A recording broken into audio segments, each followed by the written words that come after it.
بسم اللہ الرحمن الرحیم۔ فیصلے زمین پر نہیں بلکہ عرش الہی پر لکھے جاتے ہیں۔ آج سنیے وہ واقعہ جہاں ایک غلام نے اپنے آقا کو قتل کیا اور پھر حق نے خود فیصلہ سنا دیا۔ ابو القاسم کوفی سے منقول ہے کہ ایک مرتبہ حضرت عمر رضی اللہ عنہ کے پاس ایک غلام لایا گیا کہ اس نے اپنے آقا کو قتل کیا ہے۔ حضرت عمر رضی اللہ عنہ نے غلام سے پوچھا کہ تو نے اپنے آقا کو قتل کیا ہے؟ غلام نے کہا بالکل قتل کیا ہے۔ حضرت عمر رضی اللہ عنہ نے فرمایا تو نے کیوں قتل کیا ہے؟ غلام نے کہا بات یہ ہے کہ اس نے اپنے مالکانہ حقوق سے ناجائز فائدہ اٹھاتے ہوئے مجھے دبوچ کر خلاف فطرت بدفعلی کی تھی۔ حضرت عمر رضی اللہ عنہ نے حکم دیا کہ اسے قتل کر دیا جائے۔ حضرت علی رضی اللہ عنہ کو معلوم ہوا تو آپ فوراً مسجد میں تشریف لے آئے اور حضرت عمر رضی اللہ عنہ سے عرض کیا کہ امیر المومنین 3 دن تک اسے کوئی سزا مت دے،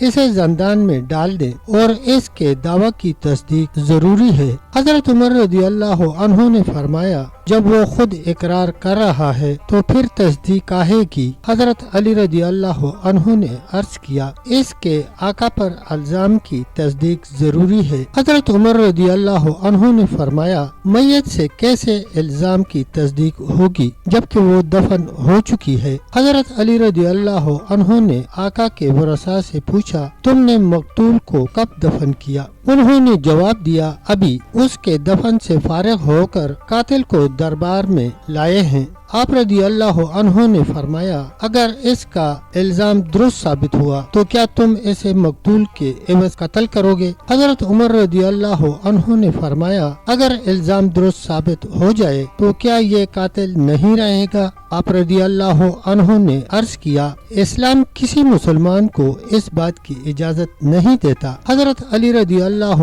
عنہ نے جواباً عرض کیا کہ کیا اسلام کسی کو اس بات کی اجازت نہیں دیتا کہ وہ اپنی عفت کا تحفظ کرے؟ حضرت عمر رضی اللہ عنہ نے فرمایا گویا اگر الزام ثابت ہو جائے تو اسے قتل نہیں کیا جائے گا۔ حضرت علی رضی اللہ عنہ نے عرض کیا جی ہاں اسے قتل نہیں کیا جائے گا۔ حضرت عمر رضی اللہ عنہ نے فرمایا اب میت سے التزام کیسے ثابت ہوگا؟ حضرت علی رضی اللہ عنہ نے عرض کیا 3 دن تک نہ غلام کہیں جائے اور نہ آپ اسے 3 دن زندان میں رکھیں، تیسرے دن خود بخود یہ الزام ثابت ہوگا یا اس کا دعویٰ غلط ثابت ہوگا۔ اگر الزام ثابت ہو گیا تو غلام بری ہوگا اور اگر دعویٰ غلط ہوا تو اسے قتل کر دیا جائے گا۔ تیسرے دن حضرت علی رضی اللہ عنہ مسجد میں آئے۔ آپ نے امیر المومنین حضرت عمر رضی اللہ عنہ کا ہاتھ تھاما اور مقتول کی میت پر آ کر ورثاء سے پوچھا کیا مقتول کی قبر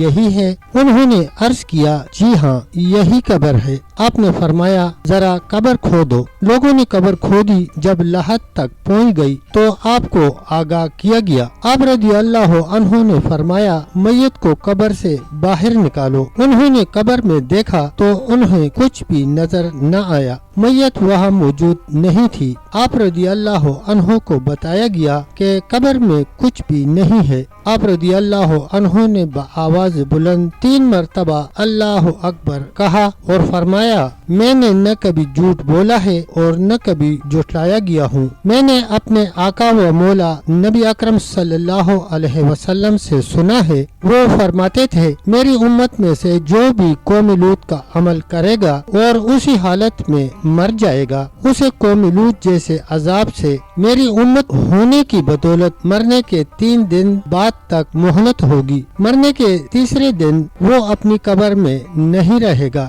ملائکہ اسے وہاں سے اٹھا کر قوم لوط کے پاس پہنچا دیں گے۔ اللہ اکبر۔ جب انصاف اللہ کے نام پر کیا جائے تو جھوٹ قبر میں بھی چھپ نہیں سکتا۔ پیارے دوستو اگر ویڈیو اچھی لگی ہو تو ویڈیو کو لائک کریں، شیئر کریں اور کمنٹ سیکشن میں اپنی رائے کا اظہار ضرور کریں۔ تب تک کے لیے اتنا ہی، ملتے ہیں اگلی ویڈیو کے ساتھ، تب تک کے لیے اللہ حافظ، اللہ نگہبان۔